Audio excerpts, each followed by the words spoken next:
Hello everyone, this is Aftab. तो आज से हम एक नया कोर्स शुरू करने जा रहे हैं जिसका नाम है पाइथन।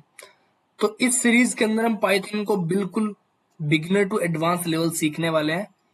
अगर आपने कभी भी प्रोग्रामिंग नहीं की या फिर आप कोडिंग से डरते हैं या आपको लगता है कि कोडिंग काफी डिफिकल्ट है, देन डोंट वरी, क्योंकि इस कंप्लीट पाइथन कोर्स में हम आपको बिल्कुल जीरो से स्टार्ट करेंगे और step by step advance level तक लेके जाएंगे। तो without wasting any time, let's start the video. तो सबसे पहले हम बात करते हैं पाइथन के इंट्रोडक्शन के बारे में।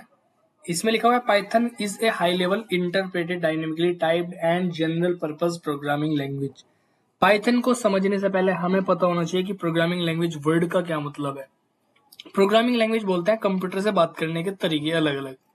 जैसे आदमियों से बात करने के तरीके हैं कि हिंदी में भी बात कर सकते हैं, इंग्लिश में भी कर सकते हैं, बंगाली, पंजाबी, इन सभी लैंग्वेज में आदमियों से हम बात कर सकते हैं। इसी तरीके से कंप्यूटर से बात करने के तरीके को हम बोलते हैं प्रोग्रामिंग लैंग्वेज। कंप्यूटर से अगर हमें बात करनी है तो हमें प्रोग्रामिंग लैंग्वेज का इस्तेमाल करना होगा। वो प्रोग्रामिंग लैंग्वेज पाइथन भी हो सकती है, C++, जावा, कोई सी भी प्रोग्रामिंग लैंग्वेज हम इस्तेमाल कर सकते हैं। तो इस लेक्चर के अंदर हम पढ़ने वाले हैं कि पाइथन होती क्या है, उसकी हिस्ट्री क्या है, क्यों हम पाइथन को इस्तेमाल करेंगे, वो सब चीजें। तो इसमें एक वर्ड आया, Python is a high level language. High level से क्या मतलब है वो समझते हैं। अब जो हमारी प्रोग्रामिंग लैंग्वेज है वो दो टाइप की होती है, टाइप्स ऑफ प्रोग्रामिंग लैंग्वेज। एक तो होती है हाई लेवल लैंग्वेज और दूसरी होती है हमारे पास लो लेवल लैंग्वेज। मतलब हाई लेवल लैंग्वेज को यूजर समझता है, हाई लेवल लैंग्वेज को समझता है यूजर, और लो लेवल लैंग्वेज को समझता है कंप्यूटर। क्योंकि कंप्यूटर जो है वो सिर्फ दो ही नंबर समझ सकता है, या तो 0 या फिर 1। तो अब इसमें होगा क्या, जो भी हम काम पाइथन के अंदर करेंगे वो इंग्लिश में करेंगे, जो कि सिर्फ हम समझ सकते हैं, उसको कंप्यूटर नहीं समझ सकता। तो उसको कौन समझाएगा? उसको समझाएगा इंटरप्रेटर। यहाँ पे लिखा हुआ है कि पाइथन जो हमारी हाई लेवल लैंग्वेज है और इंटरप्रेटेड है। मतलब पाइथन का जो कोड होता है जो हम लिखेंगे उसको कौन ट्रांसलेट करेगा, उसका नाम है इंटरप्रेटर। मैं यहाँ पे लिख देता हूं, एक सेकेंड। एक इसके अंदर इंटरप्रेटर नाम का ट्रांसलेटर चलता है। इंटरप्रेटर जो क्या करता है, उसका काम होता है कोड को ट्रांसलेट करना from high level to low level. तो जो भी कोड हम पाइथन के अंदर करेंगे उस कोड को ट्रांसलेट करने का काम करता है इंटरप्रेटर, लाइन बाय लाइन। तो ये मतलब होता है इंटरप्रेटेड का। नेक्स्ट है dynamically typed language. Dynamically typed language का समझते हैं क्या मतलब है। अब कुछ लैंग्वेज आपने जैसे कि पढ़ी हो या फिर नहीं पढ़ी हो तो भी कोई दिक्कत नहीं है, लेकिन जिन लोगों को सी लैंग्वेज या C++ या फिर जावा का आइडिया है, तो वहां पे क्या होता था, वहां पे अगर हम कोई वेरिएबल डिफाइन करते थे तो हम कुछ इस तरीके से लिखते थे, इंटीजर ए। वहां पे हम क्या करते थे, इस तरीके से लिखते थे इंटीजर ए। एक सेकंड, मैं यहाँ पे ये सेमीकोलन लगा देता हूँ। फिर हमने एक अगला वेरिएबल बना दिया फ्लोट बी। फिर हमने एक और वेरिएबल बना दिया कैर सी। तो C++ या जावा प्रोग्रामिंग लैंग्वेज जैसी लैंग्वेज के अंदर हमें क्या करना पड़ता था, वेरिएबल को डिफाइन करने के लिए उनका हमें टाइप भी बताना पड़ता था। जैसे इंटीजर है, फ्लोट है या कैरेक्टर है। तो जिस लैंग्वेज के अंदर हमें वेरिएबल का टाइप बताना पड़ता था उन लैंग्वेज को हम बोलते थे statically typed programming language.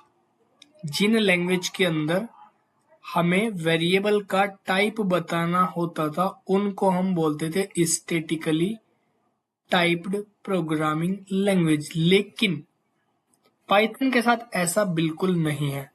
Python के अंदर अगर तुम्हें कोई वेरिएबल बनाना है तो उसका टाइप बताने की आपको जरूरत नहीं है, सीधा लिख दो a=10, b=7.3 और c=m।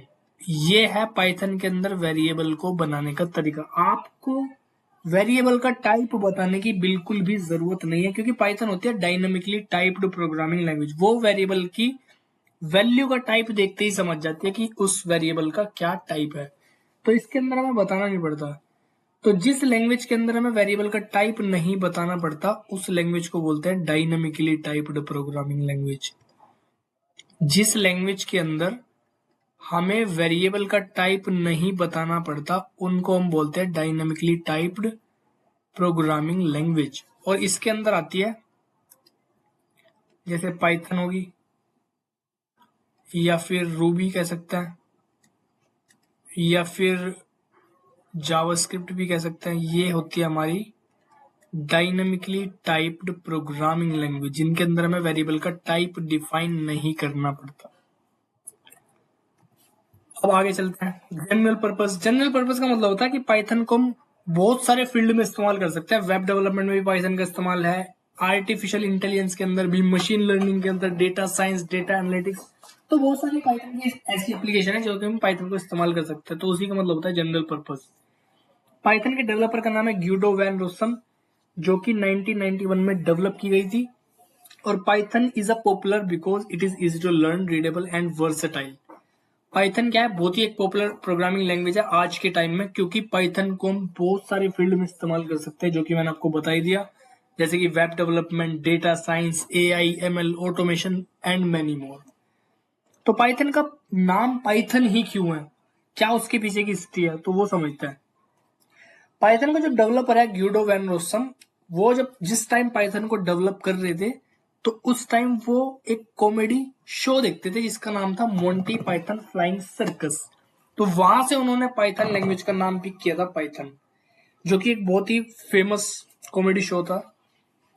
तो ये था कि पाइथन का नाम पाइथन क्यों है, वो मैंने आपको बता दिया। अब नेक्स्ट हम बात करते हैं फीचर्स ऑफ पाइथन।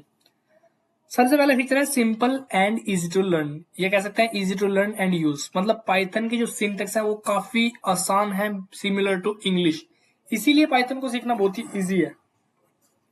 नेक्स्ट है इंटरप्रेटर। वो मैंने आपको बता ही दिया कि जो हमारी पाइथन है वो इंटरप्रेटर लैंग्वेज है, मतलब पाइथन को जो कोड है वो interpreter line by line translate करता है कंप्यूटर की लैंग्वेज में ताकि कंप्यूटर इजिली उसको समझ सके।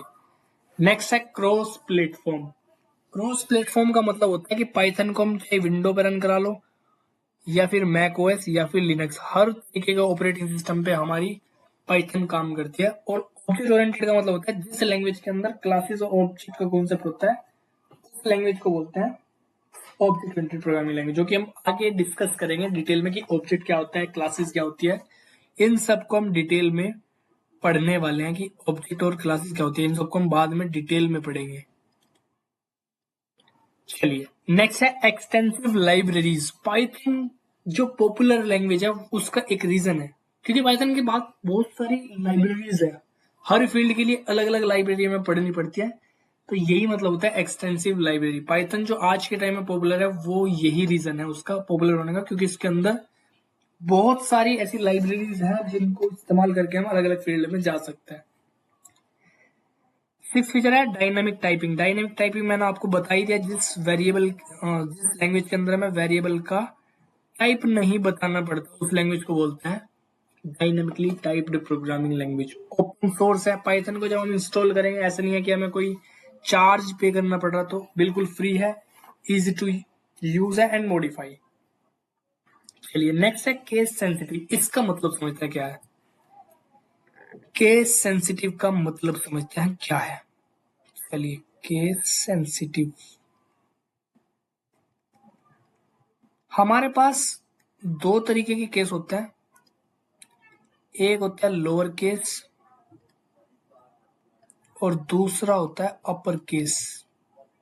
लोअर केस मतलब जिसके अंदर हम स्मॉल में लिखेंगे और अपर केस मतलब जिसके अंदर हम कैपिटल में लिखेंगे।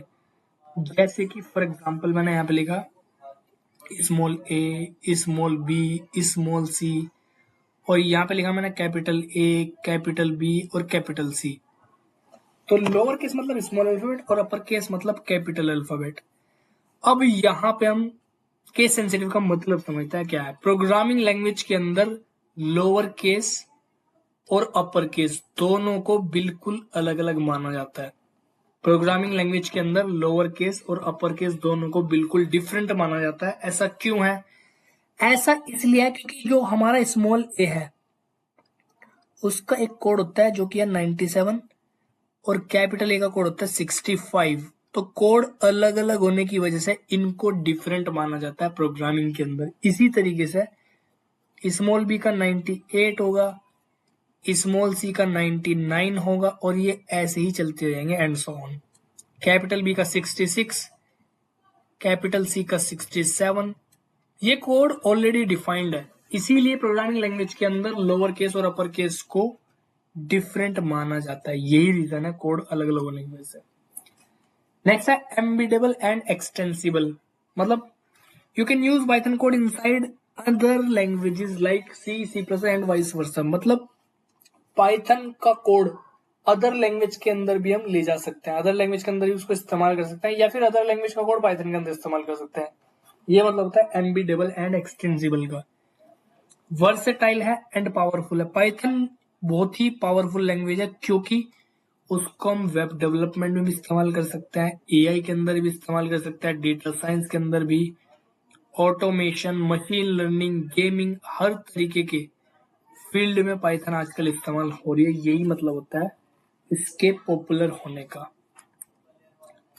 चलिए नेक्स्ट हम बात कर लेते हैं एप्लीकेशंस ऑफ पाइथन के बारे में, जो कि मैंने आपको बता ही दिया, तो इनको हमें समझने की जरूरत नहीं है क्योंकि मैंने आपको बता ही दिया कि web development, game development, data science, AI, ML, cyber security, desktop application, तो बहुत सारी तरीके की ऐसी एप्लीकेशन है जो कि हम पाइथन से बना सकते हैं। मतलब पाइथन को हम इन सारे फील्ड के अंदर इस्तेमाल कर सकते हैं। तो यहीं पे आज का हमारा ये लेक्चर समाप्त होता है, जिसके अंदर हमने सीखा कि पाइथन क्या है, किसने उसको डेवलप किया था, कौन कौन से उसके फीचर्स है और क्या क्या उसकी एप्लीकेशंस है। तो अभी के लिए गाइस इस वीडियो में इतना ही, मिलते हैं हम नेक्स्ट लेक्चर के अंदर। तब तक के लिए take care and bye bye.